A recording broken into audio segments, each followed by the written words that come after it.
సమస్యలపై ప్రశ్నించే గొంతుకును గెలిపించాలని రామగుండం మాజీ ఎమ్మెల్యే కోరికంటి చందర్ పిలుపునిచ్చారు. రామగుండంలోని బ్రాహ్మణపల్లిలో ఉపాధి హామీ కూలీలను రైతులను కలిసి వారి సమస్యలను అడిగి తెలుసుకున్నారు. పెద్దపల్లి పార్లమెంట్ బీఆర్ఎస్ అభ్యర్థిగా ఉన్న కొప్పుల ఈశ్వర్ను భారీ మెజారిటీతో గెలిపించాలని కూలీలను కోరారు. ప్రజా కార్మిక విధానాలను తిప్పికొట్టే విధంగా ప్రశ్నిస్తున్న కొప్పుల ఈశ్వర్కు అవకాశం ఇవ్వాలని కోరికంటి చందర్ అన్నారు.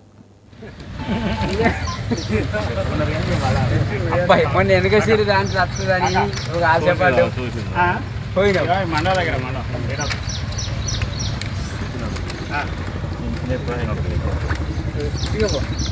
సరే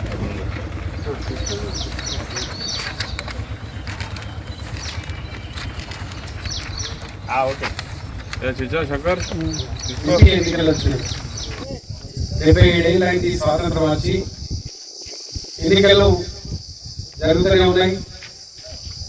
మనం ఓట్లు వేస్తూనే ఉన్నాం.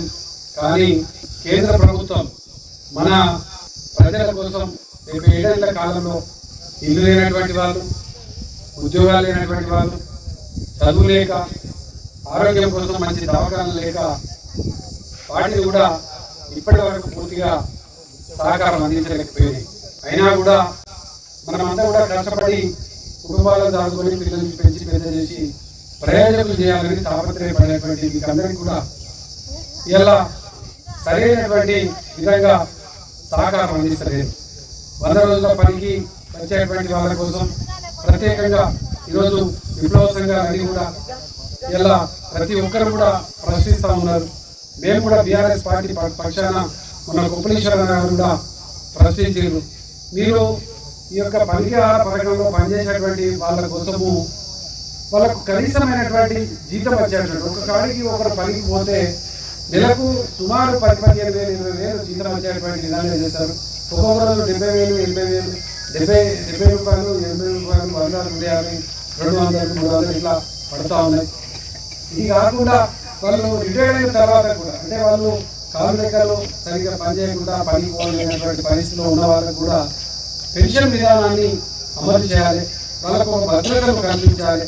వాళ్ళకి ఏదైనా ప్రాణహాని జరిగినా కూడా వారికి రక్షించేటువంటి విధంగా ఒక పద్ధతి ప్రకారం వారికి పెద్ద ఎత్తున సహకారం అందించాలనేటువంటి డిమాండ్ కూడా నడుస్తూ ఉన్నది.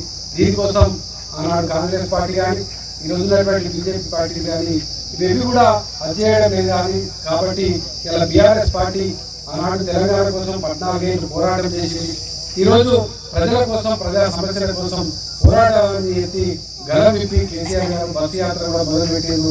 మీరందరూ కూడా చూస్తూ ఉన్నారు. ఈ సందర్భంలో ఒక ప్రశ్నించేటువంటి గొంతుకను ఈ యొక్క ఎన్నికలలో గెలిపించాలని ప్రత్యేకంగా మీకు చెప్పడం కోసమే ప్రత్యేక